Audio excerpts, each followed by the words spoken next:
The wind howled like a wounded animal that night, tearing through the Cascade Mountains with a fury that seemed almost personal. Snow whipped across the frozen wilderness in violent spirals, erasing the world in endless white. The temperature had dropped to 15 degrees below zero, and the storm showed no mercy. In the middle of that frozen hell, a 5-year-old girl was walking barefoot through drifts that reached her knees. Her name was Lily Carter, and if she stopped moving, her baby brothers would die. She clutched two swaddled bundles to her chest, their tiny bodies wrapped in a thin blanket that was already soaked through. Her own jacket was too small, torn at the sleeve, offering no protection against the wind that cut through fabric like razor blades. Her feet had gone numb 20 minutes ago. She could no longer feel her toes, could no longer tell if she was even walking straight. But she kept moving. Shh, she whispered to the bundles against her chest, her voice barely audible over the storm's roar. "We're almost there. Mommy said so. Uncle Nathan will help us. He has to."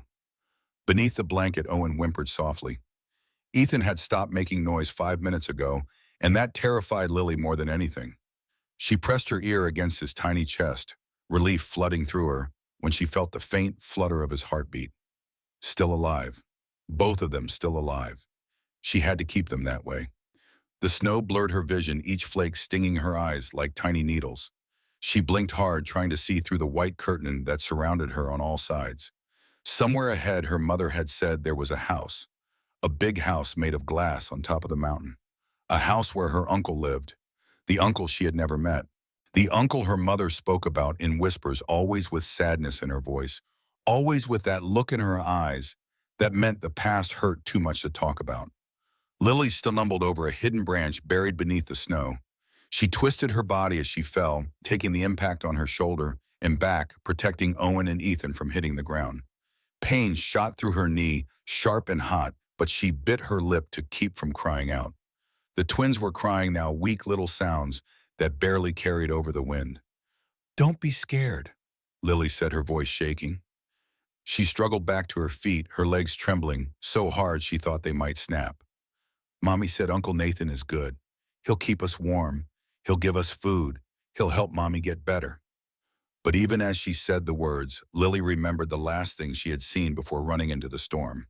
Her father, Marcus, standing over her mother with a broken bottle in his hand, his face twisted with rage, and something worse, something that looked like hate. Her mother's blood on the white kitchen floor, so red it didn't look real. Her mother's voice, weak but urgent, pushing Lily toward the door. "Run, baby. Take your brothers. Find Uncle Nathan. The address is in your pocket. Run and don't look back." Lily had run. She had grabbed Owen and Ethan from their crib, wrapped them in the only blanket she could reach, and stumbled out into the storm, wearing nothing but her thin dress and torn jacket. She had run until her lungs burned, until her legs screamed, until the cabin disappeared behind walls of white. And now she was here, wherever here was.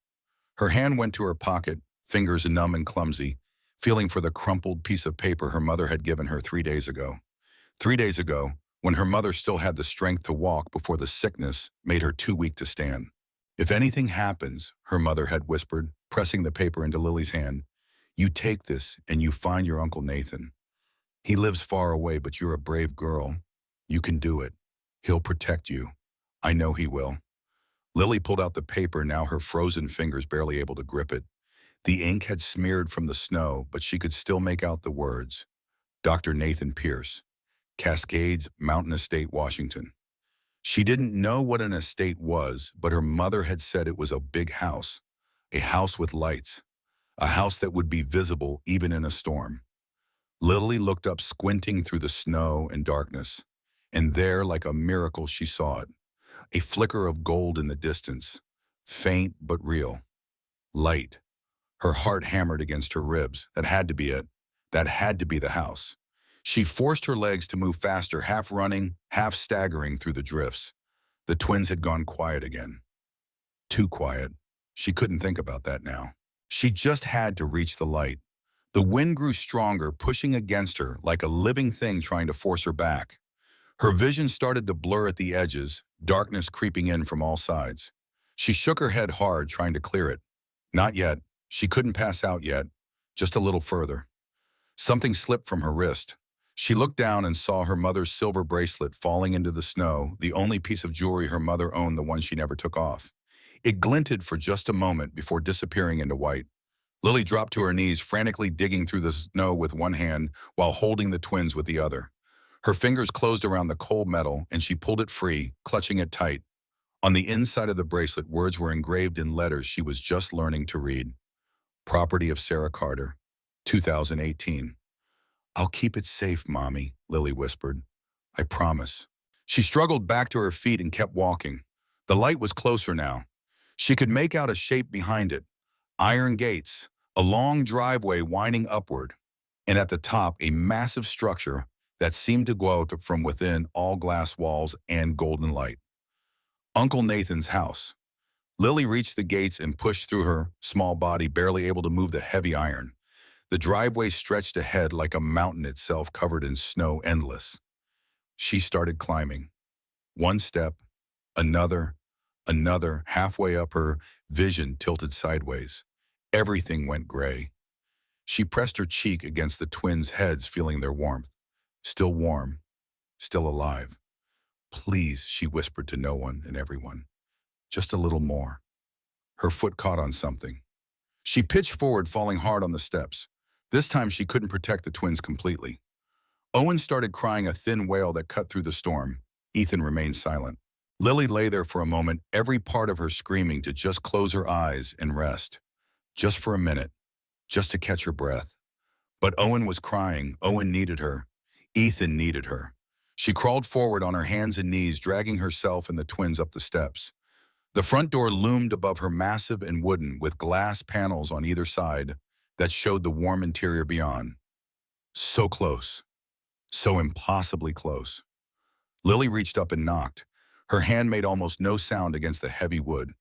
She tried again, hitting harder, but her arm had no strength left. The cold was winning now. She could feel it pulling her down, wrapping around her like a blanket, telling her it was okay to sleep. She slumped against the door, the twins still clutched to her chest. A piece of paper fell from her pocket. The address, the one that had brought her here. She watched it tumble away down the steps, disappearing into the snow. It didn't matter now. She had made it. Her eyes started to close. Inside the mansion, Dr. Nathan Pierce stood by the floor-to-ceiling windows of his living room, watching the storm rage beyond the glass. He was 42 years old, tall and lean, with the kind of face that would have been handsome if it ever smiled. But Nathan Pierce had forgotten how to smile 7 years ago. He raised his glass of whiskey to his lips, the amber liquid catching the light from the fireplace behind him. The mansion was silent except for the crackling of the fire and the howl of the wind outside. 5,000 square feet of space, and he was the only person in it except for Rosa, his housekeeper, who was somewhere in the back, preparing dinner he probably wouldn't eat. The same routine every night, the same silence, the same emptiness. He had built this place thinking it would be his sanctuary, a monument to his success as a surgeon, to the years of work and sacrifice that had made him one of the most sought-after doctors in the Pacific Northwest. But somewhere along the way, the sanctuary had become a prison he had built himself. Nathan drained his glass and was turning back to refill it when he heard something. A sound beneath the storm. Faint, desperate, knocking. He froze whiskey bottle halfway to his glass. No one came here. Not in weather like this, not ever really. The estate was intentionally remote, built on the side of the mountain with a gate at the bottom, specifically to keep the world at bay. The sound came again, sharper this time, more urgent. Nathan set down his glass and walked to the front door. His hand hesitated on the handle. Some instinct he couldn't name made his pulse quicken, made his chest tighten. He opened the door. The wind exploded into the house, scattering snow across the marble floor. And there, collapsed on his doorstep, was a child. A little girl with hair frozen into strands of gold, her face blue with cold, clutching two motionless infants, wrapped in a soaked blanket.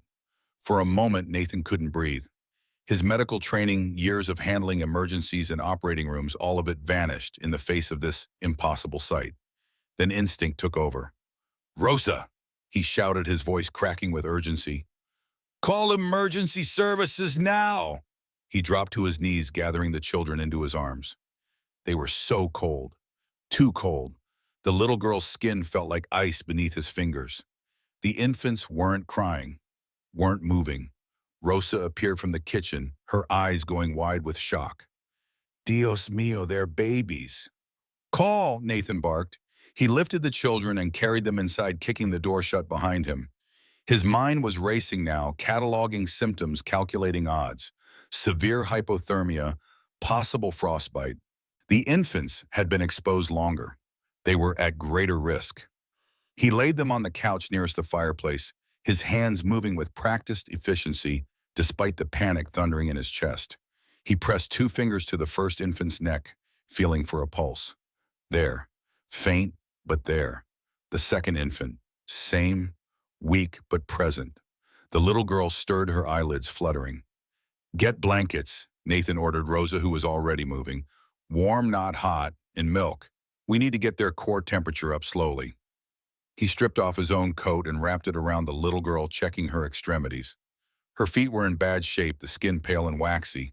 Frostbite, definitely, but not beyond treatment if they moved fast. Rosa returned with an armful of blankets and towels fresh from the dryer. Warm but not burning, Nathan worked quickly, wrapping each child, careful not to rub the skin. Rubbing could cause more damage. He had to be gentle, had to warm them gradually. As he worked on the infants, checking their tiny fingers and toes, something small and cold slipped from the edge of the blanket. A bracelet, silver tarnished from the snow and cold. Nathan caught it instinctively, and the world seemed to tilt. The engraving on the inside was fading, worn from years of wear, but he could still read it. Property of Sarah Carter, 2018. His hand closed around the bracelet so tight the metal dug into his palm. That name, that impossible, devastating name. Sarah, his sister, his baby sister, the girl he had raised after their parents died, the girl he had loved more than anything in this world, the girl he had driven away 7 years ago with words he could never take back. Nathan's vision blurred. His breath came short and sharp. He looked down at the little girl on his couch, really looked at her for the first time and saw it. The shape of her face, the curve of her nose, the color of her eyes, even closed as they were now. Sarah's eyes, Sarah's face. This was Sarah's daughter. These were Sarah's children. The room spun. Nathan gripped the back of the couch to steady himself. 7 years. 7 years of silence. 7 years of wondering where she was, if she was safe, if she ever thought about him. 7 years of telling himself he was justified in his anger, that she was the one who had left, that he had every right to close that door and never open it again. And now her children were dying on his couch. The little girl's eyes opened, just a crack, just enough to show a sliver of green. Her lips moved, forming words that were barely a whisper. Uncle Nathan. The sound hit him like a physical blow. Uncle Nathan, she knew who he was. Sarah had told her. Are you Uncle Nathan? The girl whispered again, her voice trembling. Mommy said you would help us. She said you'd keep us safe. Nathan couldn't speak. His throat had closed completely. He could only nod his hand, reaching out to touch the girl's frozen cheek. You're safe now, sweetheart. He finally managed, his voice rough and broken. I've got you. You're safe. The girl's eyes closed again, but not before he saw the ghost of a smile cross her blue lips. Rosa appeared with warm milk in bottles and a bowl. Her face was streaked with tears. The ambulance is coming. 20 minutes in this weather, they said. Maybe longer. 20 minutes. It might as well be an eternity. Nathan had seen hypothermia cases before. He knew the statistics. He knew how quickly things could go wrong, especially with infants this small. But he also knew how to keep them alive until help arrived. He took one of the bottles from Rosa and carefully opened the first infant's mouth, letting a few drops of warm milk fall on the baby's tongue. The tiny mouth moved reflexively, swallowing. Good. The reflex was still there. He did the same for the second infant, then turned his attention to the little girl. She was older, stronger, better equipped to handle the cold. But she had been exposed longer, carrying her brothers through the storm. How far had she walked? How long had she been out there? Nathan lifted her gently, cradling her against his chest, letting his body heat transfer to her small frame. She felt impossibly light, impossibly fragile, like she might shatter if he held her too tight. What's your name? He asked softly, even though she probably couldn't hear him. But she stirred, her lips moving against his shoulder. Lily. Lily, Nathan repeated. That's a beautiful name. Your mommy chose well. Mommy is sick, Lily whispered. She can't walk anymore. She told me to find you. She said you would help. Nathan's chest constricted. Where is your mommy, Lily? Where is Sarah? But Lily didn't answer. Her body had gone limp again, unconscious. Rosa knelt beside the infants, gently rubbing their arms and legs, trying to stimulate circulation. Poor babies. Who would let children out in a storm like this? Nathan knew the answer even if he didn't want to think it. Someone desperate. Someone with no other choice. Someone running from something worse than the storm. Sarah, what happened to you? He looked around his mansion, this monument to success and isolation he had built, and saw it suddenly for what it was. Empty. Cold. A mausoleum for a man who had forgotten what mattered. And now life had literally knocked on his door, frozen and desperate, and carrying his sister's children. The fire crackled. The infants breathed shallow but steady. Lily slept in his arms, her small body slowly warming against his chest. And for the first time in 7 years, Nathan felt something other than numbness. He felt terror. He felt guilt. He felt the crushing weight of every word he had said the last time he saw Sarah, every door he had slammed, every phone call he had ignored. But beneath all of that buried deep but unmistakable, he felt something else. Purpose. These children needed him. Sarah's children needed him. And whatever had happened, whatever had driven Sarah to send her 5-year-old daughter through a blizzard, he would not fail them. Not again. The ambulance arrived 18 minutes later, their lights cutting through the storm like beacons. Paramedics rushed in with equipment and warm blankets, their practiced efficiency a sharp contrast to the chaos of emotion swirling through Nathan's chest. 3 minors, severe hypothermia, Nathan reported, slipping into his doctor voice. Clinical. Detached. The girl is approximately 5 years old, body temperature approximately 91 degrees. The 2 infants appear to be twins, approximately 18 months old, body temperatures 87 and 88 degrees respectively. Frostbite on extremities. Possible exposure for 30 to 40 minutes based on condition.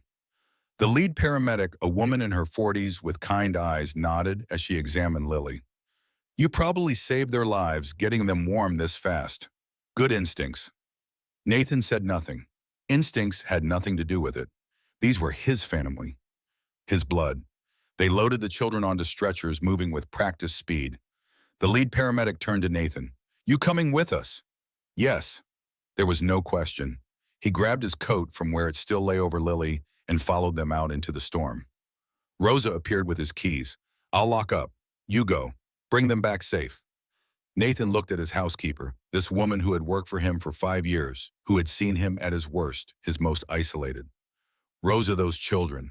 They're Sarah's. Rosa's eyes widened. Your sister, the one you never talk about.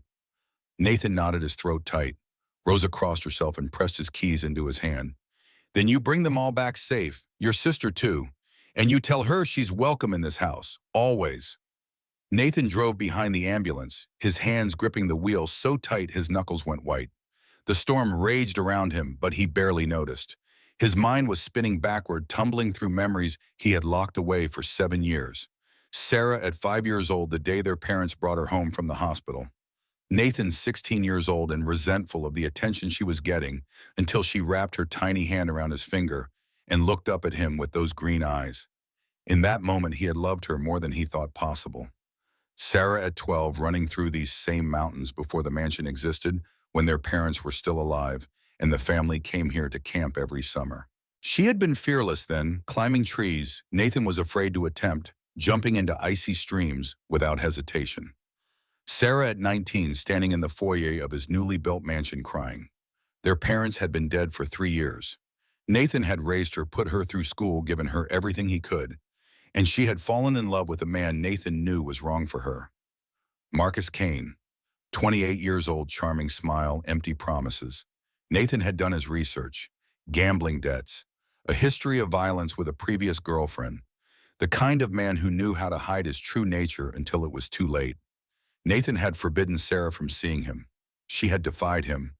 And Nathan, exhausted from years of playing parent when he was barely more than a kid himself, tired of the responsibility he had never asked for, had made a choice he regretted every day since. If you marry him, he had said, his voice cold and final, Don't ever come back here. I won't watch you destroy yourself with a man like that. You choose him, you lose me. Sarah had looked at him with tears streaming down her face. You're not mom. You're not dad. You're just my brother and you don't get to control my life. Then get out. Those were the last words he had spoken to her. Get out. And she had. She had walked out that door 7 years ago and Nathan had let her go. He had told himself he was justified. Tough love. She would come crawling back when Marcus showed his true colors and Nathan would be there to pick up the pieces. But she never came back. And Nathan, buried in his work, in his isolation, had convinced himself he didn't care. The hospital lights appeared through the snow. Nathan parked and ran inside following the paramedics as they wheeled the children into the emergency room. A nurse stopped him at the door. Sir, you need to wait in the waiting room. Family only beyond this point. I am family, Nathan said. Those are my niece and nephews. I'm also a doctor, cardiothoracic surgeon. If you need an extra pair of hands, I'm available. The nurse looked him up and down, assessing. Then she nodded. Wait here, I'll check with the attending.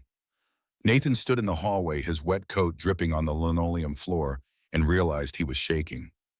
Not from cold, from something deeper. Fear, pure undiluted fear. He had performed hundreds of surgeries. He had held human hearts in his hands. He had made life and death decisions with steady nerves and clinical precision. But this was different. This was Sarah's children.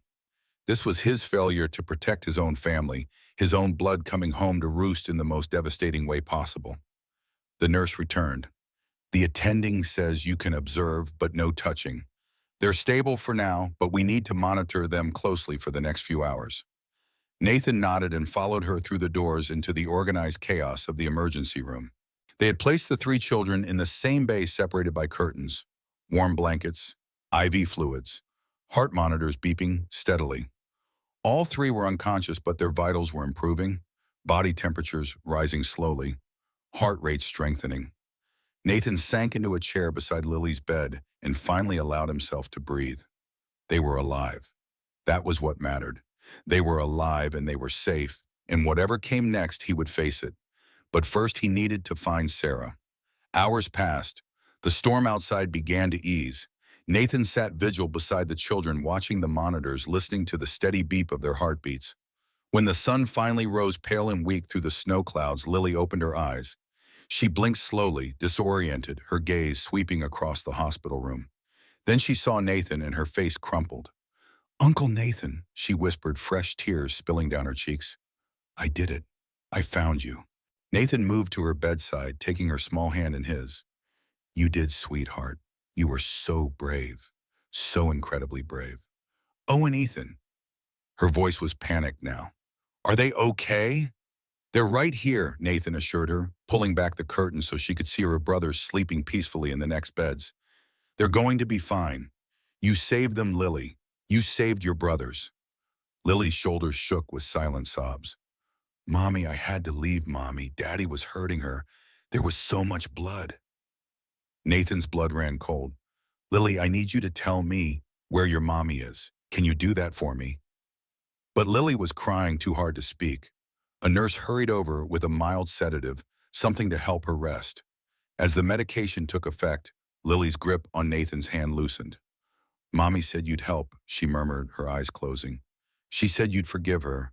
She said you promised Grandma you'd always protect her. The words hit Nathan like bullets, each one finding its mark, each one drawing blood. He had promised. The day their mother died, Nathan had knelt beside her hospital bed and sworn he would take care of Sarah. Always, no matter what, and he had broken that promise. As Lily drifted into medicated sleep, Nathan stood and walked to the window. The storm had passed, leaving the world blanketed in pristine white. Beautiful, peaceful, deceptive. Somewhere out there, Sarah was alone, possibly hurt, definitely sick. And he had no idea where to start looking. But he would find her. Whatever it took, however long it required, he would find his sister. Because 7 years ago, he had closed a door. And now, standing in this hospital room with 3 children who had nearly died reaching him, Nathan Pierce understood with devastating clarity that some doors should never be closed, some promises should never be broken, and some mistakes could never be forgiven. but they could be corrected, starting now. The morning light filtered through the hospital windows pale and cold, casting long shadows across Lily's sleeping face. Nathan had not left her side for 6 hours. The twins slept peacefully in their beds, their small chests rising and falling with the steady rhythm of healthy breathing. The doctors had declared them stable, a minor miracle considering how close they had come to death. But Nathan felt no relief, only the gnawing urgency of unanswered questions. Where was Sarah? How badly was she hurt? And most importantly, how much time did they have? Rosa arrived at 8 in the morning, carrying a thermos of coffee and a change of clothes for Nathan. She took one look at his face and said nothing, simply pressed the coffee into his hands and sat down beside him. "The children are strong," she said softly, "like their mother must be to raise such a brave little girl." Nathan stared into his coffee, seeing nothing. "I don't know if Sarah is strong anymore, Rosa. I don't know what 7 years with that man has done to her." "Then we find out." Rosa's voice was firm. "We find her and we help her. That's what family does." Family. The word felt foreign in Nathan's mouth. He had spent 7 years convincing himself he had no family, that he was better off alone. And now his family was here broken and frozen and desperate, and he had no idea how to fix what he had destroyed. Lily stirred in her bed, her eyes opening slowly. When she saw Nathan, she reached for him immediately, her small hand grasping his with surprising strength. "You're still here," she whispered, to relief flooding her voice. "I'm not going anywhere," Nathan promised. "I'm right here, Lily." She nodded, satisfied, then her eyes clouded with worry. "We have to find Mommy. She's sick, really sick. She couldn't walk anymore. That's why she told me to come find you." Nathan pulled his chair closer, keeping his voice gentle. "Lily, I need you to help me understand. Where were you living? Where is your mommy now?" Lily's lower lip trembled. "I don't know the name. It was cold, small. Daddy called it the cabin. He said we had to stay there because people were looking for him." "People were looking for your daddy? What kind of people?" "I don't know." Lily's eyes welled with tears. "They scared Mommy. She told Daddy to make them go away, but he couldn't. He said he needed money. Lots of money. And then he got angry and started hitting things." Nathan's jaw clenched. "Did he hit your mommy, Lily?" The little girl nodded, tears spilling over. "All the time. When he drank the bad water from the bottles. Mommy would try to hide us, but we could hear. I always heard." Rosa crossed herself, murmuring a prayer under her breath. Nathan forced himself to stay calm, to keep his voice steady. "Lily, do you remember anything else? Any signs you saw? Any places you passed before you reached my house?" Lily closed her eyes, thinking hard. "There was a bridge, blue, over water, and a sign with a picture of a deer. And Mommy took me to a place with blue walls once. She said it smelled like cinnamon. She said it was her safe place. A blue building that smelled like cinnamon. It was not much, but it was something." Nathan squeezed Lily's hand. "You did so good, sweetheart. You rest now. I'm going to find your mommy, and I'm going to bring her back here where she's safe." "Promise," Lily's voice was small, frightened. Nathan thought about all the promises he had broken, all the ways he had failed, but he looked into his niece's eyes and knew he could not fail again. "I promise." 2 hours later, Nathan stood in the hospital parking lot, his phone pressed to his ear, calling every hospital within a 100-mile radius. Providence, Portland, Swedish Seattle, Virginia Mason, Harborview. One by one he described. Sarah asked if anyone matching her description had been admitted. One by one they told him no. He was on his 12th call when a tired voice on the other end paused. "Wait, you said Sarah Carter." Nathan's pulse spiked. "Yes, early 30s, blonde hair, thin build. She would have come in with symptoms of leukemia. We had a Sarah come through 2 days ago, but she didn't want her name recorded, paid cash for the examination, then left against medical advice." "What hospital?" "Providence, Portland, emergency intake." "Did she say where she was going?" "No, sir, but one of our nurses mentioned she took a bus, headed toward the waterfront, I think. I'm sorry I can't be more help." Nathan thanked her and ended the call, his mind racing. Portland waterfront. Sarah had been there 2 days ago. She could still be there, or she could have moved on. But it was a lead. He returned to Lily's room where Rosa was helping her eat breakfast. The little girl looked up hopefully. I think I know where to start looking, Nathan told her. But I need you to do something for me, Lily. I need you to stay here with Rosa and your brothers. Can you do that? Lily's face fell, but she nodded bravely. You're coming back, though, right? I'm coming back. With your mommy. Nathan turned to Rosa. If anything happens, if the children need anything at all, you call me immediately. Rosa nodded, understanding the weight of what he was asking. Go. Find your sister. We'll be here. Nathan grabbed his coat and keys, pausing at the door to look back at Lily one more time. She was so small in that hospital bed, surrounded by machines and monitors, but her eyes held a determination that reminded him painfully of Sarah at that age. Brave, stubborn, refusing to give up. He would not let that determination be in vain. The drive to Seattle took 3 hours through roads still treacherous from the storm. Nathan called ahead as he drove, trying to track down the safe place Lily had mentioned, a building with blue walls that smelled like cinnamon.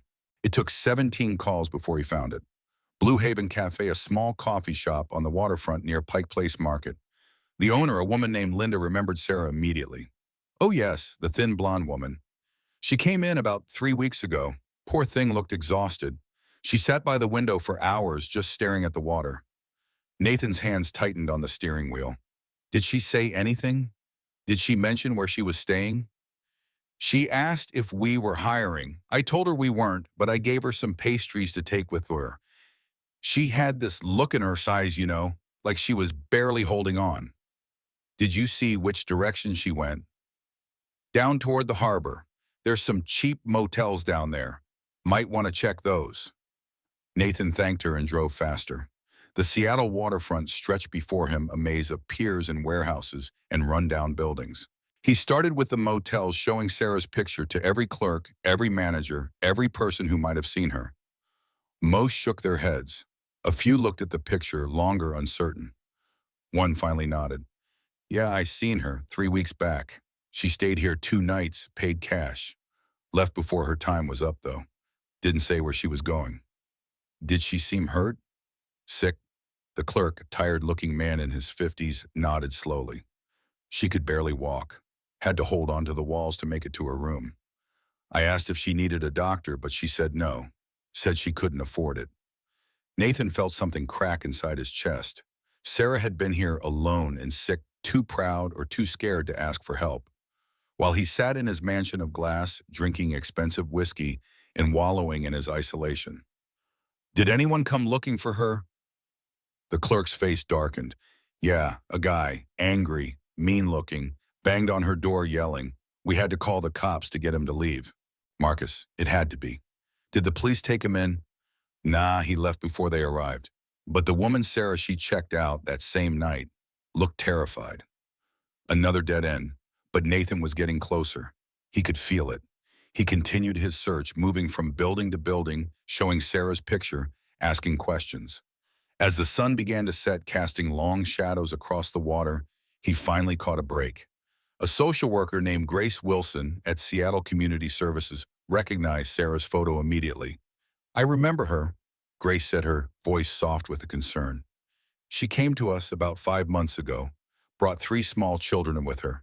She was in bad shape, bruises, broken ribs. I tried to convince her to press charges against her husband, but she refused. Nathan leaned forward in his chair. Why did she refuse? She said he would kill her if she tried, and I believed her. I've seen a lot of domestic violence cases, Dr. Pierce, but the fear in that woman's eyes was something else. Do you know where she went?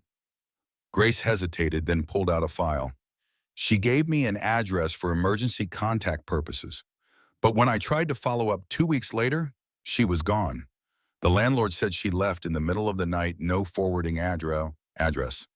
She slid a piece of paper across the desk. This is the last address I have for her. It's not much, but it's something. Nathan took the paper, his hand shaking slightly. Thank you. You have no idea how much this means. Grace's expression was troubled. Dr. Pierce, I need to tell you something. Sarah mentioned she had a brother. She said he was a good man, but they had a falling out. She said if anything happened to her, she hoped he would forgive her. The words hit Nathan like a physical blow. She said that Multiple times, she clearly loved you very much. Whatever happened between you two, she never stopped believing you would come through for her children. Nathan could not speak. He simply nodded and stood clutching the address like a lifeline. The address led him to a rundown apartment building in a rough part of Seattle. Nathan climbed the stairs to the third floor, his heart pounding. He knocked on the door of apartment 12. No answer. He knocked again harder. "Sarah, it's Nathan. If you're in there, please open up." Silence. A neighbor emerged from the next apartment, an elderly woman with suspicious eyes. "Ain't nobody in there. That girl and her kids left 2 weeks back. Middle of the night. Didn't even take most of their stuff. Do you know where she went?" The woman shook her head. "But I heard her talking to someone on the phone once. Said something about Portland. Said she had to get to Portland before it was too late." Portland, the same city where she had been seen at the hospital. Nathan drove through the night, his exhaustion forgotten, his only focus finding Sarah. He arrived in Portland at 2 in the morning and checked into a hotel near the hospital, setting his alarm for 6. He would start again at first light. When morning came, Nathan returned to Providence, Portland, this time with a different approach. He found the nurse who had mentioned seeing Sarah take the bus and convinced her to look at security footage from that day. There, on the grainy video he saw her, Sarah so thin she looked like a ghost, her hair wrapped in a scarf, climbing onto a bus headed downtown. Nathan followed the bus route, getting off at each stop, showing Sarah's picture to anyone who would look. Most ignored him. A few looked sympathetic, but shook their heads. He was about to give up when he reached a small community center near the waterfront. The woman at the front desk, a kind-faced social worker in her 30s, looked at the picture and nodded immediately. "That's Sarah. She was here. Is she okay?" Nathan felt his knees go weak with relief. When was she here?" 2 days ago, she came in asking about shelter programs. I tried to help her, but she was very sick. I urged her to go to the hospital, but she refused. She said she didn't have much time, and she needed to make sure her children were safe first." "Did she say where the children were?" "She said she had sent them to family, to someone who would protect them." The woman's eyes filled with concern. "I'm Dr. Grace Wilson, by the way. I run the outreach program here." Sarah was very scared, not just of her husband, but of running out of time. Nathan pulled out his phone, showing Grace the x-ray he had found among the papers Lily had brought. "This is her medical file, stage 4 leukemia. She has weeks, maybe less." Grace's face went pale. Oh God, she knew. She knew she was dying, and all she cared about was getting her children to safety. "Please," Nathan's voice broke. "If you have any idea where she might have gone, I need to know. Those children need their mother, even if it's just to say goodbye." Grace thought for a moment, then pulled out a file. "She left this with me. She said if her brother ever came looking, I should give it to him." She handed Nathan an envelope. His name was written on the front in shaky handwriting he would recognize anywhere. Sarah's handwriting. Nathan's hands trembled as he opened it. Inside was a single sheet of paper and a photograph. The photograph showed Sarah sitting on a bench by the water, so thin and pale she barely looked real. But she was smiling, and in her lap sat 3 children. Lily, with her serious green eyes. Owen and Ethan, tiny and perfect, reaching for their mother's face. The letter was brief. "Nathan, if you're reading this, then Lily found you. Thank you for taking them in. I know I have no right to ask anything of you after what I said, after how I left things. You were right about Marcus. You were right about everything. I was too stubborn and too stupid to see it. I don't have much time left. The doctors say 6 weeks, maybe 8, if I'm lucky, but I can't die knowing my children are with him. He's dangerous, Nathan. More dangerous than you know. If I die, he'll hurt them. I know he will. Please keep them safe. Please give them the life I couldn't. Tell them their mother loved them more than anything in this world. Tell them I'm sorry I wasn't strong enough to leave sooner. And Nathan, if you can find it in your heart, please forgive me. Not for me, I don't deserve it, but for Mom. She made you promise to always protect me, and you kept that promise longer than I had any right to expect. I love you, brother." I never stopped. Sarah. Nathan read the letter 3 times, tears blurring the words. When he finally looked up, Grace was crying too. "She's at Providence, Portland," Grace said softly. "I convinced her to check in yesterday. Room 314. But Nathan, you should know, She's very weak. She might not have much time. Nathan was already moving toward the door. Thank you. Thank you for everything. He ran to his car, drove faster than he should have, his heart hammering against his ribs. 314. Sarah was in room 314.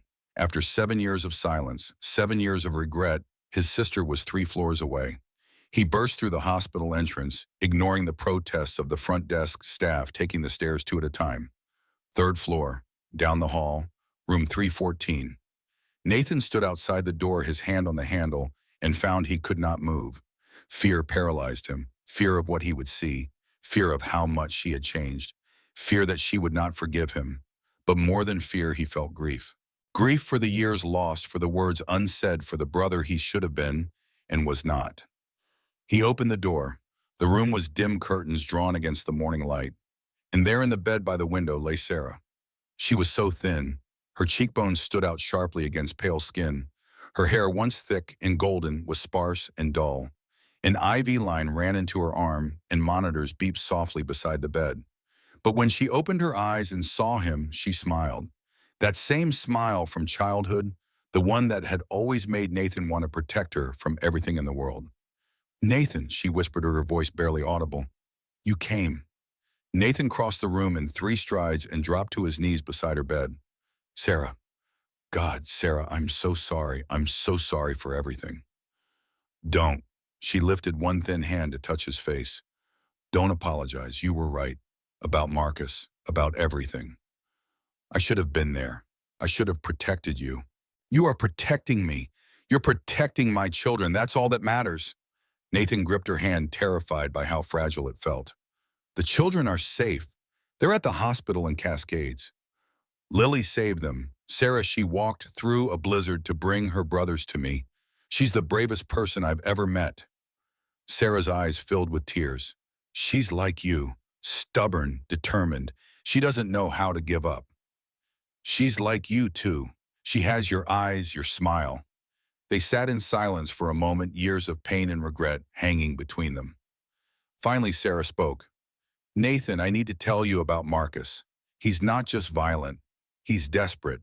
He owes money to dangerous people. A lot of money. And he thinks if something happens to me, he can use the children to get out of debt. Nathan's blood ran cold. What do you mean, use the children? He took out life insurance policies on them. $500,000 each. He told me when he was drunk one night. He said it would solve all his problems. The horror of it settled over Nathan like ice water. He's planning to hurt them. I don't know. Maybe. I couldn't take that chance. That's why I sent them away. That's why I made sure Lily knew how to find you. Nathan stood pacing the small room. I'll kill him. If he comes near those children, I will kill him with my own hands. Nathan, no. Promise me you'll do this the right way. Get a lawyer. Get custody. Protect them legally. Don't become like him. Nathan wanted to argue, wanted to say that men like Marcus did not deserve mercy or law. But he looked at his sister dying in this hospital bed and knew she was right. I'll do it legally, he promised. But Sarah, you need to fight too. We'll get you treatment. The best doctors, the best care. Sarah shook her head, a sad smile on her lips. It's too late for that. The cancer is everywhere. Even if I wanted to fight, there's nothing left to fight with. Don't say that. Nathan, listen to me. I've made my peace with this. But I need to know my children will be okay. I need to know you'll keep them together. That you won't let Marcus take them. That you'll tell them their mother loved them. I promise, I swear on everything I hold sacred, I will protect them.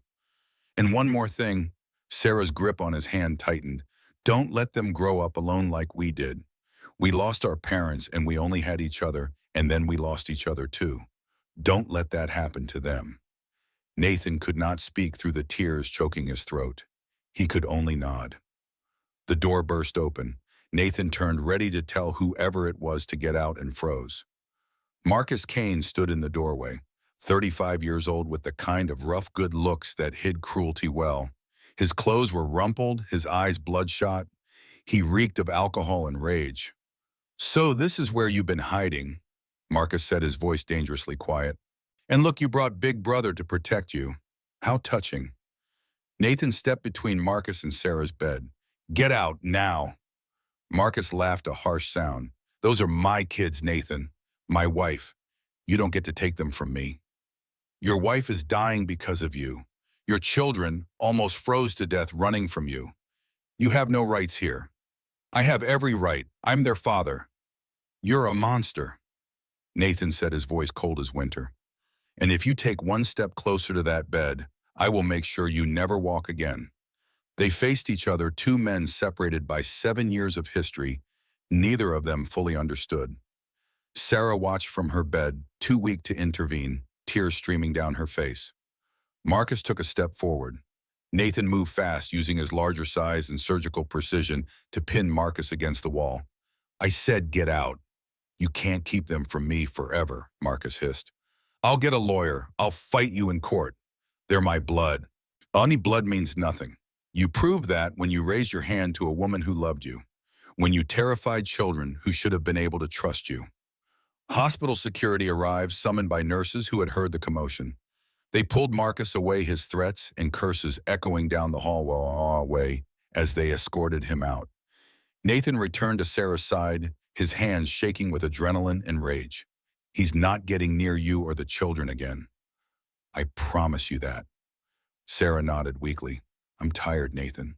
So tired. Then rest. I'll be right here. I'm not leaving you again. She smiled, her eyes already closing. Tell Lily her mommy is proud of her. Tell the boys their mommy thought they were perfect. You'll tell them yourself. But they both knew it was a lie. Nathan sat beside his sister's bed as the machines beeped and the sun tracked slowly across the sky.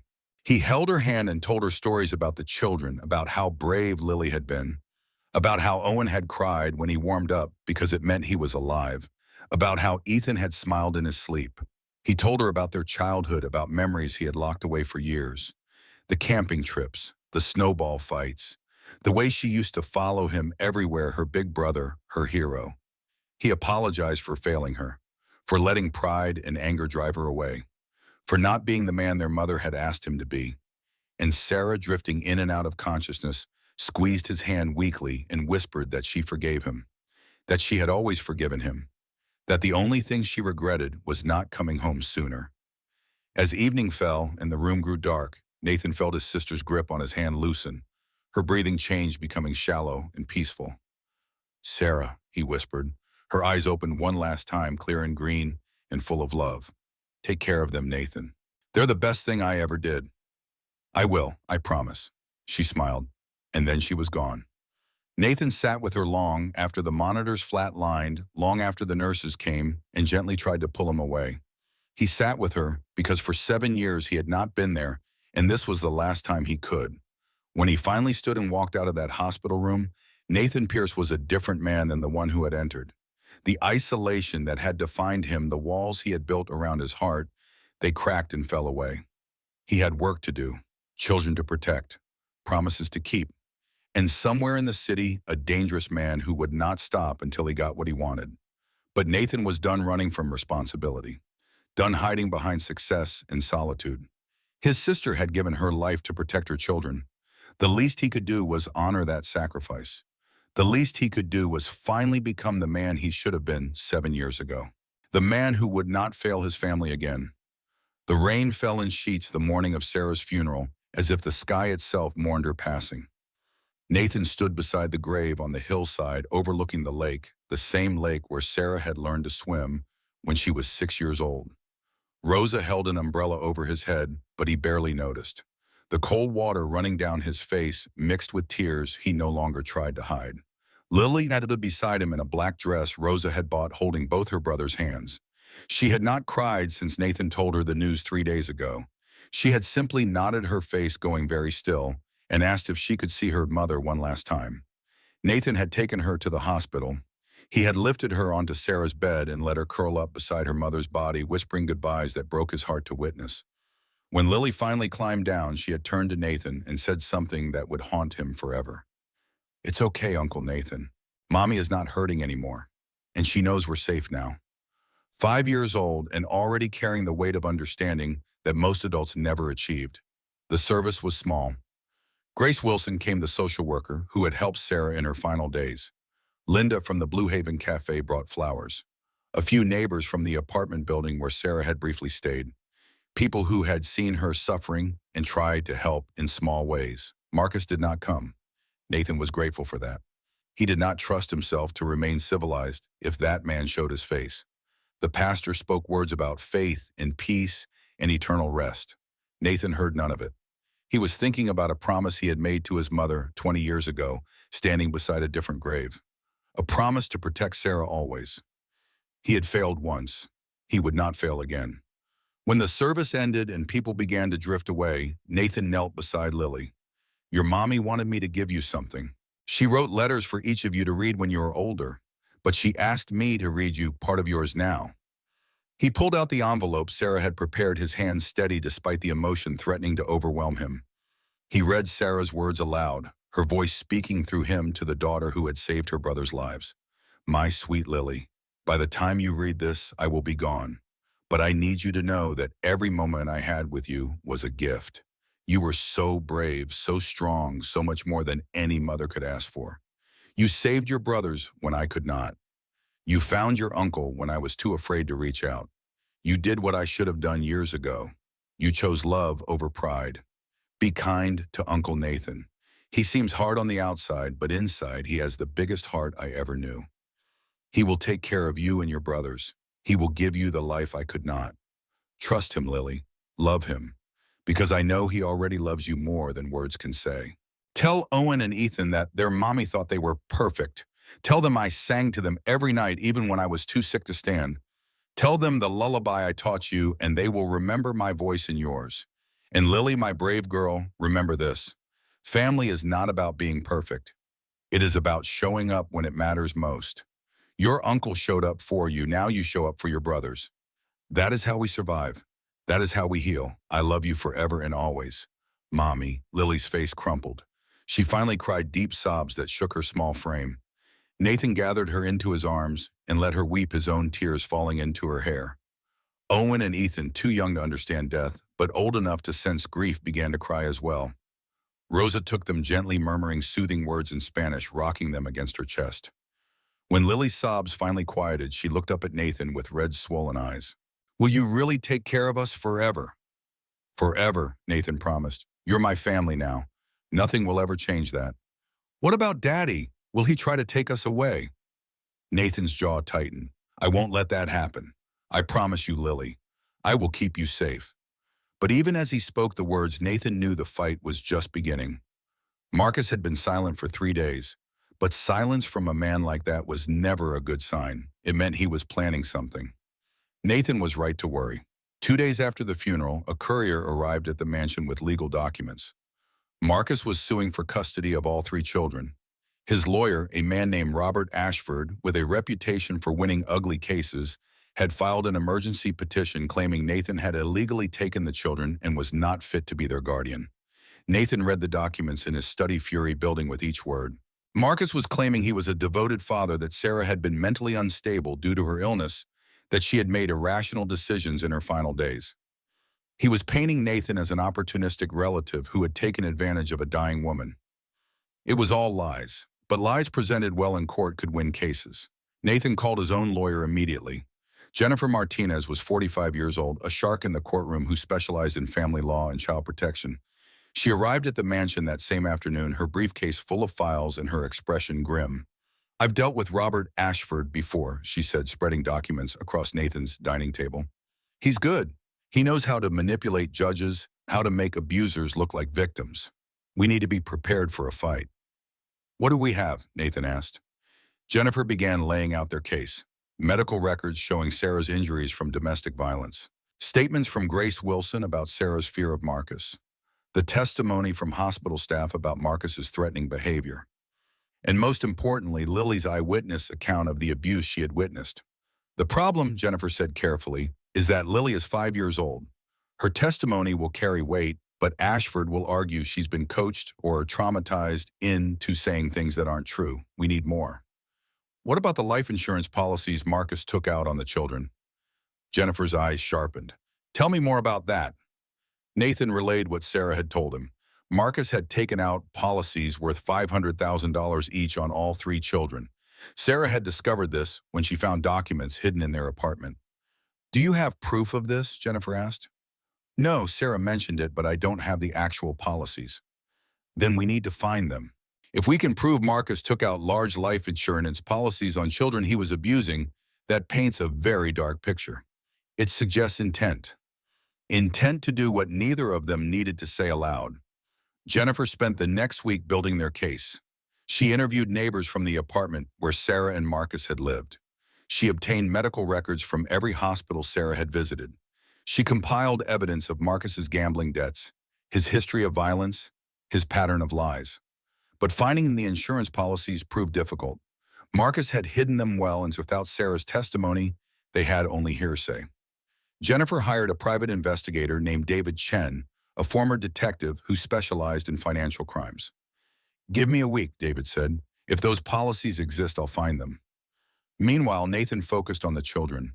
He converted one wing of the mansion into a proper living space for them.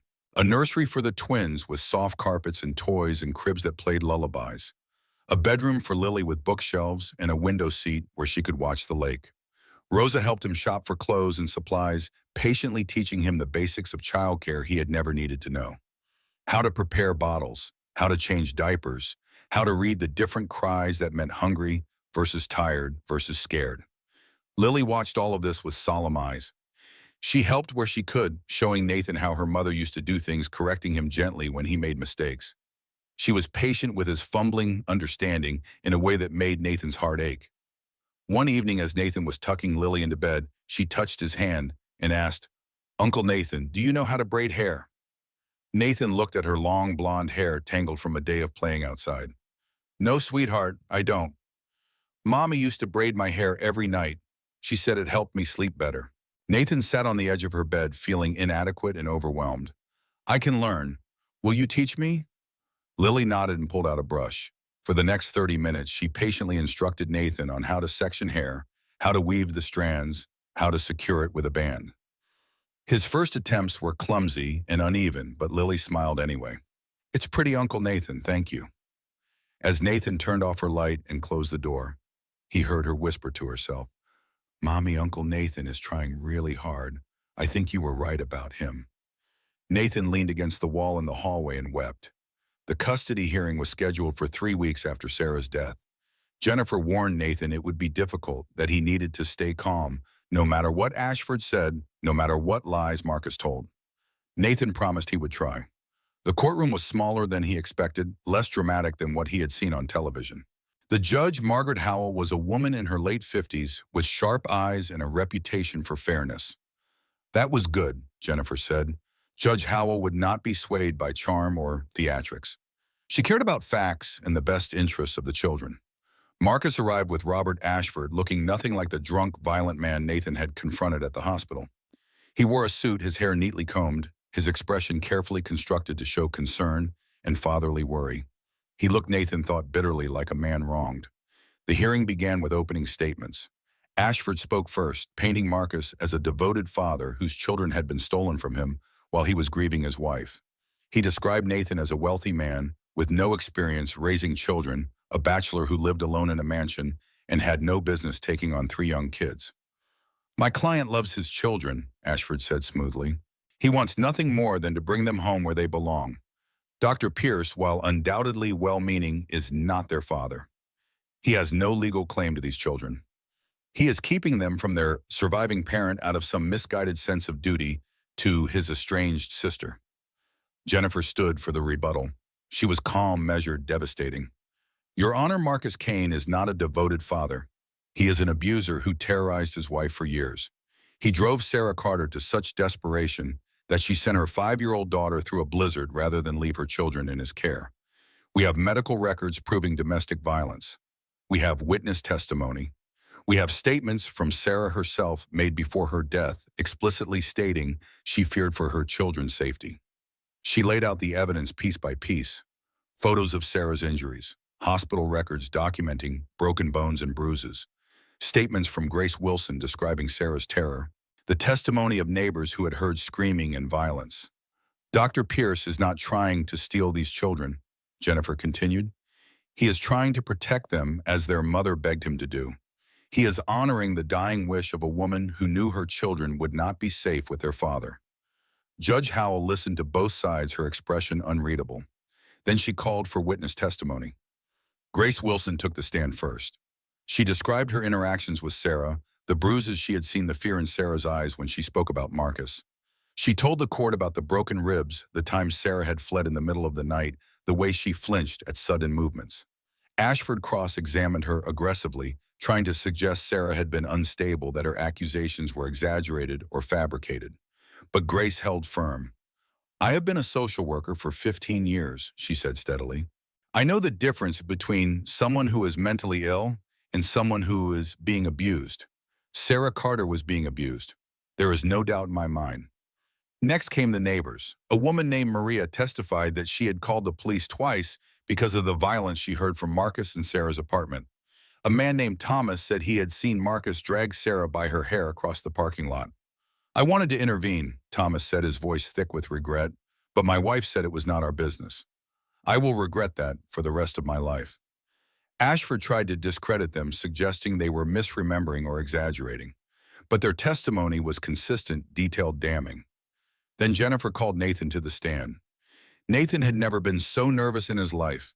He had performed hundreds of surgeries, made life and death decisions with steady hands, but sitting in that witness box with Marcus, staring at him, made his pulse race. Jennifer led him through his testimony carefully. His relationship with Sarah, the falling out 7 years ago, his regret over pushing her away, the night the children arrived at his door, nearly frozen to death, his promise to Sarah on her deathbed to protect them. "Dr. Pierce," Jennifer asked gently, "in your professional opinion as a physician, were Sarah's injuries consistent with domestic violence?" "Yes, without question. The pattern of injuries, the defensive wounds, the fractures that indicated repeated trauma. Sarah was being systematically abused." "And in your opinion, should Marcus Kane have custody of these children?" Nathan looked directly at Marcus, seeing the cold calculation in his eyes. "No, he is a danger to them. Sarah knew it. That's why she sent them to me. That's why she made me promise to keep them safe." Ashford's cross-examination was brutal. He attacked Nathan's relationship with Sarah, suggesting he had been an overbearing brother who drove her into Marcus's arms. He questioned Nathan's ability to raise children as a single man with a demanding career. He implied Nathan wanted the children out of guilt, not love. "Isn't it true, Dr. Pierce, that you did not even know these children existed until they showed up at your door?" "That's true." "And isn't it true you had no contact with your sister for 7 years?" "Also true."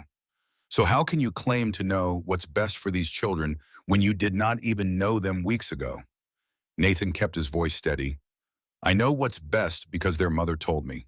Sarah knew her children better than anyone, and she chose me." Sarah was dying and desperate. She was not thinking clearly. She was thinking more clearly than she had in years. She was thinking about her children's safety, something their father never did. Judge Howell interrupted. "Mr. Ashford, do you have any evidence that Dr. Pierce is unfit to care for these children?" Ashford hesitated. "Your Honor, he is a bachelor. He lives alone. He has no experience with children." "That is not evidence of unfitness. That is simply circumstance. Do you have anything else?" "No, Your Honor."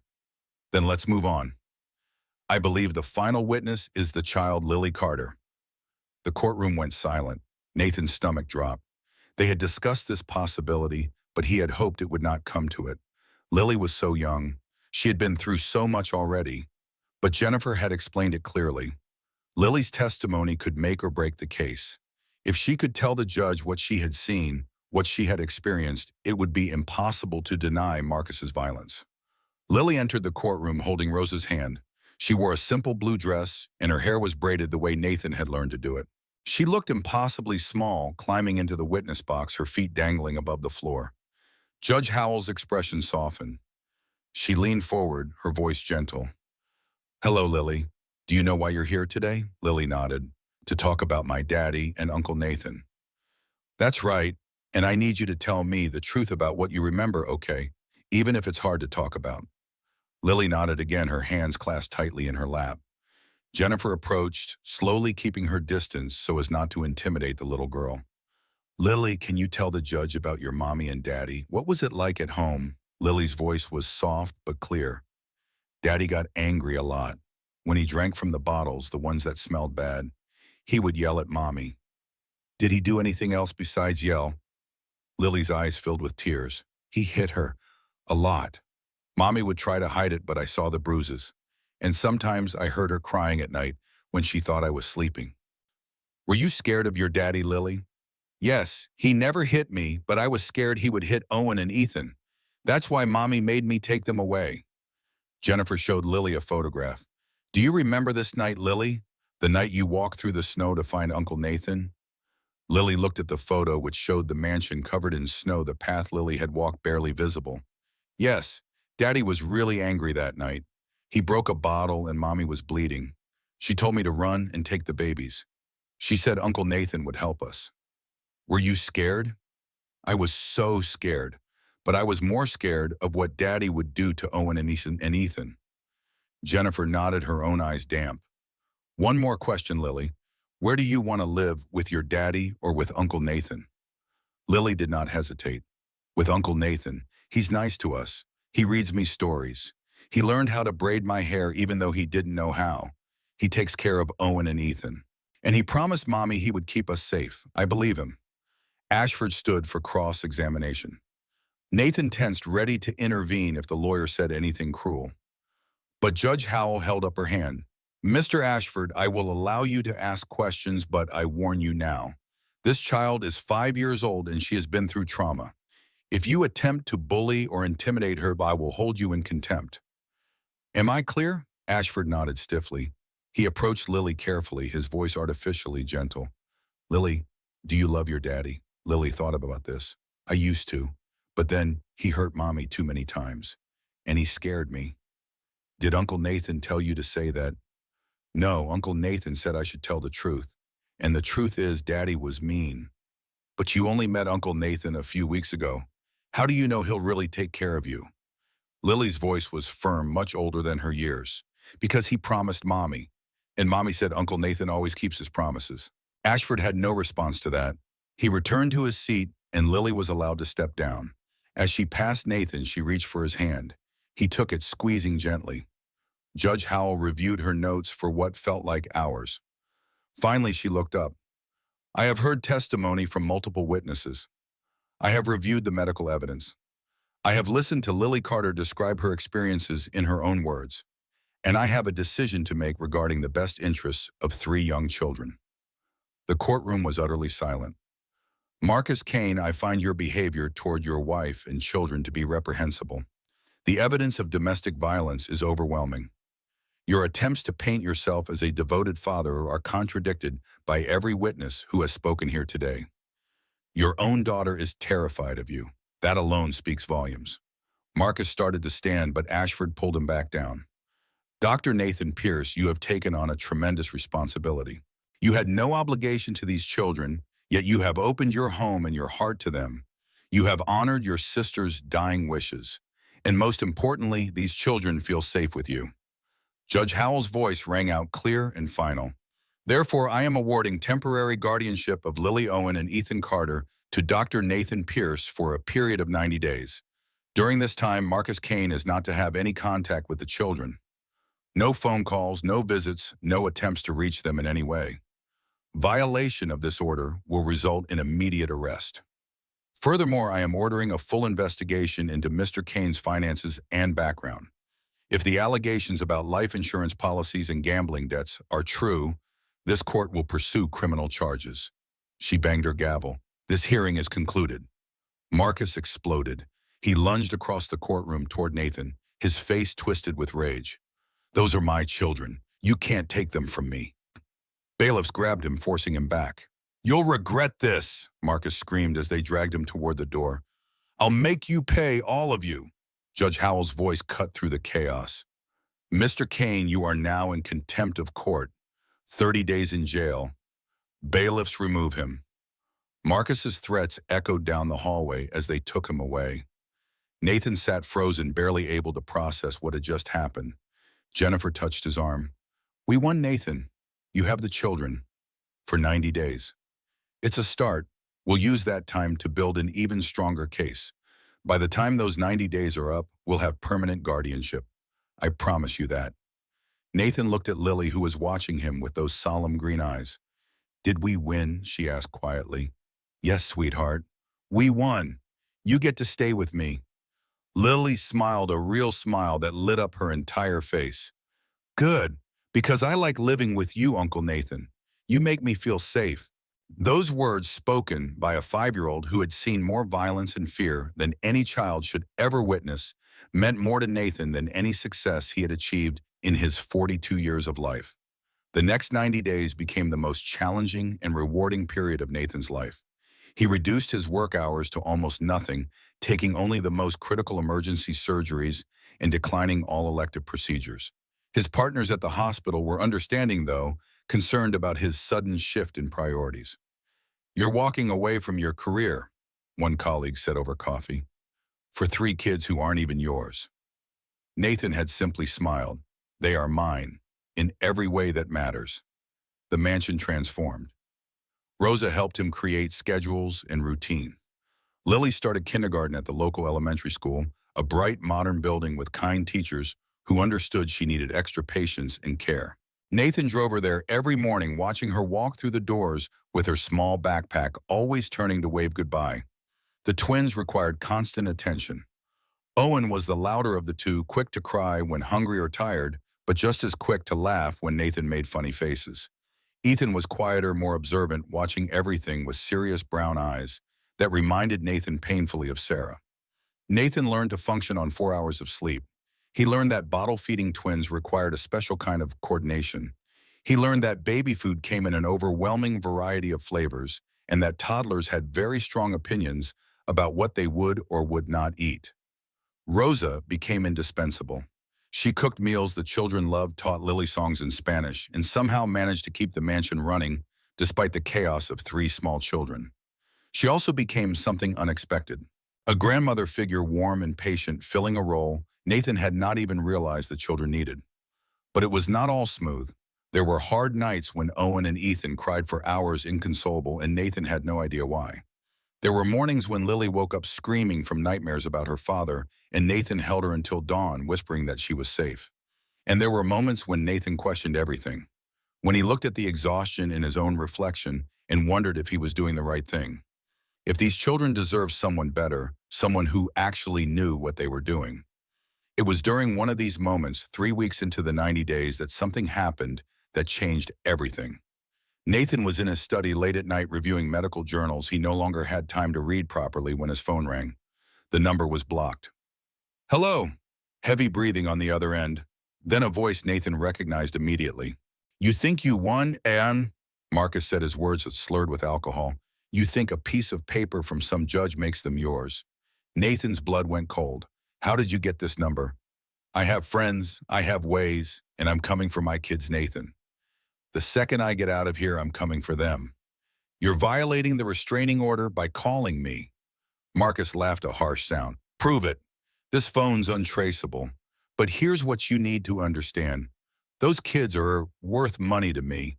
A lot of money. And I always collect what's owed. The line went dead. Nathan sat in the darkness, his hands shaking. He immediately called Jennifer, who answered on the second ring despite the late hour. He called you when? Just now, threatened to come for the children, said they were worth money to him. Jennifer was silent for a moment. That's actually good news, Nathan. How is that good news? Because he just confirmed what we've suspected about the insurance policies. And he's admitted he sees the children as financial assets. If we can trace that call, if we can prove he made it, we have him on violation of the restraining order. More importantly, we have evidence of his true motives. Jennifer worked quickly. Within 2 days, she had obtained phone records from the jail showing that Marcus had indeed made an unauthorized call during the time Nathan reported. It was not enough to trace the specific conversation, but it proved Marcus had access to a contraband phone. David Chen, the private investigator, also delivered breakthrough news. He had found the insurance policies. Marcus had taken them out through 3 different companies over the past year, each for $500,000, with Marcus listed as the sole beneficiary. The premiums were steep, and Marcus had been struggling to pay them, taking out high-interest loans to cover the costs. This is a man betting on death, David said grimly. He took out 1.5 million in insurance on 3 small children he was simultaneously abusing. The pattern is clear. Jennifer filed an emergency motion with the court presenting the new evidence. Judge Howell agreed to an expedited hearing. Marcus, released from his 30-day contempt sentence, appeared in court with Ashford once again. But this time the confident facade was cracking. He looked haggard, desperate, and when Jennifer laid out the insurance policies and the recorded evidence of his threatening phone call, his face went pale. "Your Honor," Jennifer said, "Marcus Kane took out insurance policies worth $1.5 million on 3 children he was actively abusing.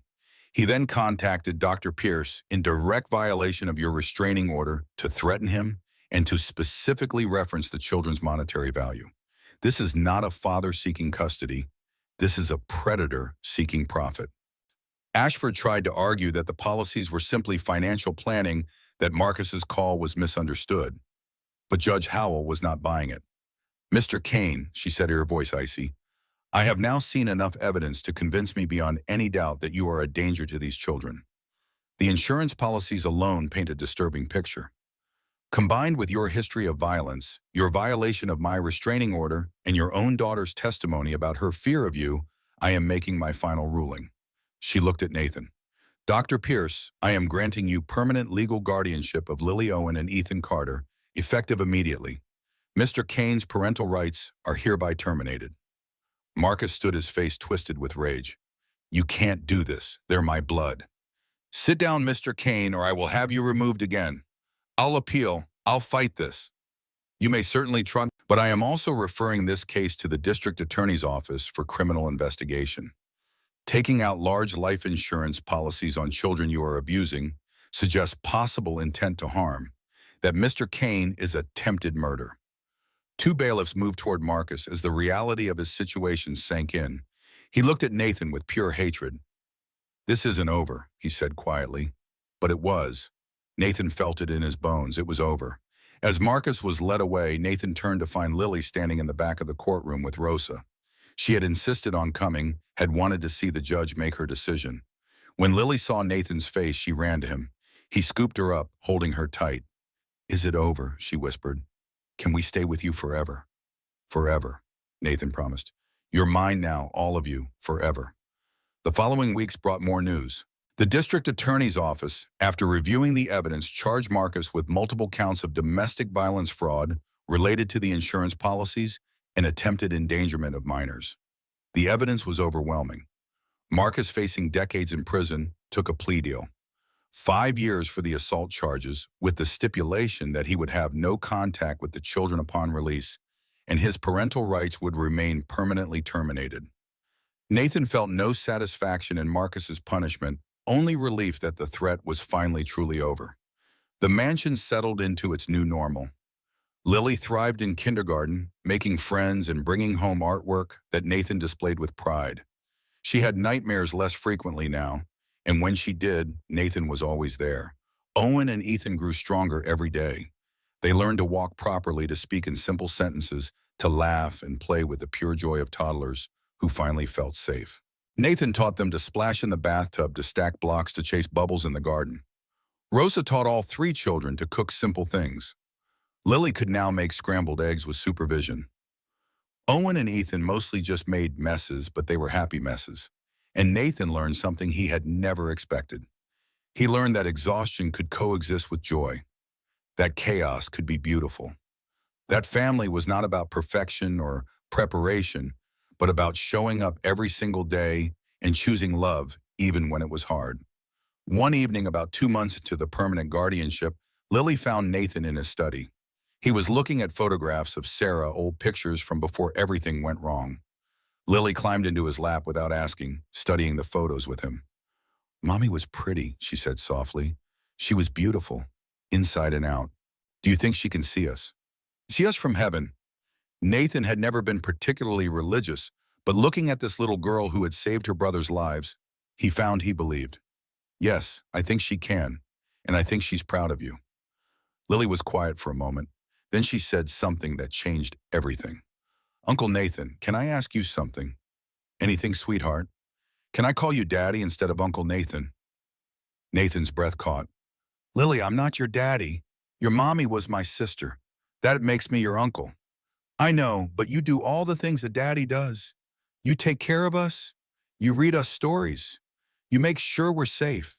And my real daddy was mean. You're nice, so can I call you daddy? Just if I want to. Nathan pulled her close, his eyes burning with tears. Yes, you can call me whatever makes you feel comfortable. And Lily, I would be honored to be your daddy. She snuggled against his chest, content. Okay, good night, Daddy. Good night, sweetheart. After she was asleep, Nathan went to the window and looked out at the lake, the same lake where Sarah used to swim. He whispered to the night, to the sister he had lost and found too late. I'm keeping my promise, Sarah. I'm taking care of them. And I'll make sure they know how much you love them. A breeze stirred the trees, carrying the scent of pine and coming snow. Nathan chose to believe it was Sarah's way of answering. 3 months after Judge Howell's final ruling, Nathan made it official. He filed adoption papers for all 3 children. The process was straightforward, given his guardianship status, and within weeks, the adoption was finalized. Lily Pierce, Owen Pierce, Ethan Pierce. They were his children now. Not just legally, but in every way that mattered. The mansion that had once been a monument to his isolation, a glass palace built to keep the world out, was now filled with laughter and life. It was messy and loud and chaotic and perfect. Nathan cut his work hours permanently. He took a position as a consulting surgeon, working only 2 days a week, spending the rest of his time with his children. His colleagues thought he was throwing away a brilliant career. Nathan thought he was finally living. 6 months after Sarah's death on a clear winter night, the northern lights appeared over the mansion. It was rare to see them this far south, a gift from the cosmos.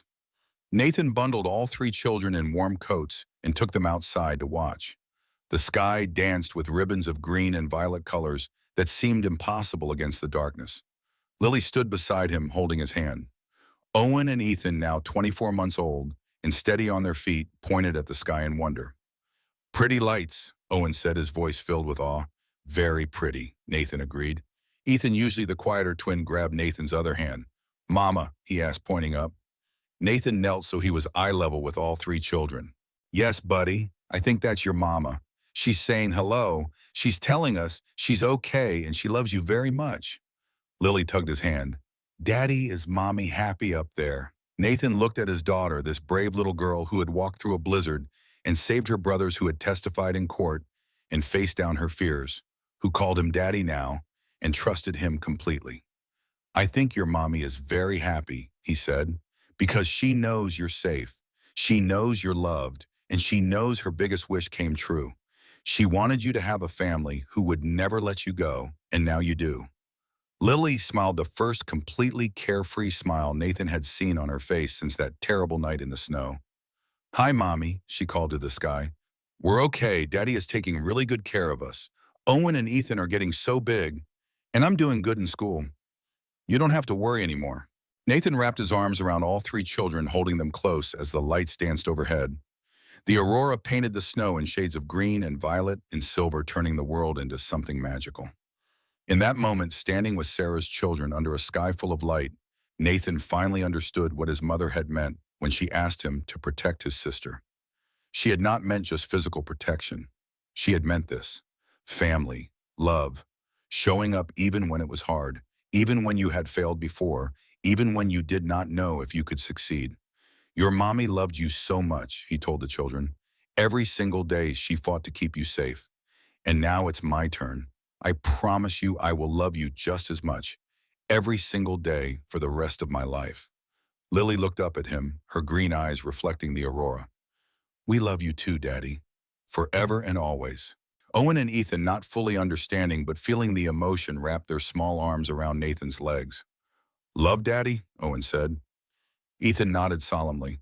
And there, under the dancing lights, with 3 children who had walked through fire and ice to find safety, Nathan Pierce finally found what he had been missing his entire life. He found home. The mansion was no longer a monument to isolation and success. It was loud and messy and full of toys and laughter. It was fingerprints on glass walls and crayon drawings taped to expensive wallpaper. It was bedtime stories and scraped knees and the beautiful chaos of raising 3 children. It was imperfect and exhausting and more work than Nathan had ever imagined. It was everything. 1 year after Sarah's death, Nathan stood on the hillside beside her grave. He came often, usually bringing the children so they could leave flowers and talk to their mother. But today he was alone with something important to tell her. The day was bright and cold winter sun reflecting off snow that covered the ground. The lake below was frozen smooth as glass. This had been Sarah's favorite season. I adopted them officially, Nathan said to the headstone, his breath visible in the cold air. Lily Pierce, Owen Pierce, Ethan Pierce. They're mine now, Sarah, legally and in every way that matters. He sat on the bench he had installed beside her grave, looking out over the lake. Lily is doing so well in school. She's reading now, actually reading books by herself. She's smart just like you were. And brave. God, Sarah, she's so brave. She helps me with her brothers, shows me how you used to do things.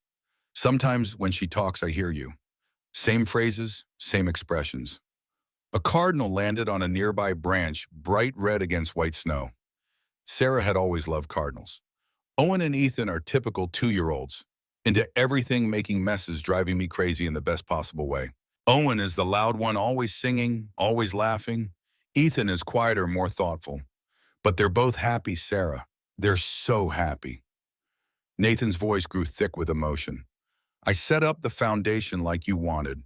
The Sarah Carter Foundation for Families Fleeing Domestic Violence. We've helped 53 families so far. Grace Wilson runs it. She's incredible. She said you would be proud. The wind picked up, stirring snow into small eddies. Nathan pulled his coat tighter. I wish you could see them. I wish you could see how tall Lily is getting, how she braids her own hair now because I taught her. I wish you could hear Owen laugh.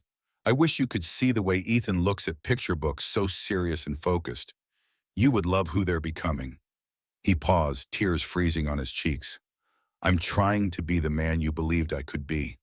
The man Mom asked me to be when she made me promise to protect you. I failed you, Sarah. I failed so badly, but I won't fail them. I show up every day. I love them every day. And I tell them about you every day.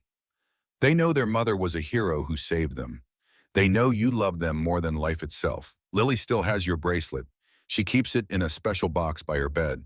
Sometimes I catch her holding it, talking to you, and I think maybe she hears you answer. Nathan stood touching the cold stone one last time. Fresh flowers sat in the holder left by Rosa that morning. Lily had picked them herself, insisted they be pink because pink was Mommy's favorite color. I kept my promise, little sister. They're safe, they're loved, they're home. As he walked back to his car, Nathan looked up at the mountains where this whole journey had begun, where a 5-year-old girl had walked through a blizzard carrying her baby brothers, determined to reach safety no matter the cost. That journey had brought them all here, to this moment, to this family. It had been born from tragedy and loss, from mistakes and regrets and doors that should never have been closed. But it had become something beautiful, something worth fighting for, something worth everything. Nathan drove home to his children, to the chaos and love that filled every corner of what was once an empty mansion. And as he pulled into the driveway and saw Lily waving from the window, Owen and Ethan pressed against the glass beside her, all three of them smiling. He felt it. Peace, he was home. They were home. And Sarah, wherever she was finally at peace. The glass mansion on the mountain was no longer a fortress of isolation. It was a home, filled with light and laughter, with tears and triumphs, with 3 children who had survived the impossible, and one man who had finally learned what mattered: love, family, second chances, and promises kept. The end.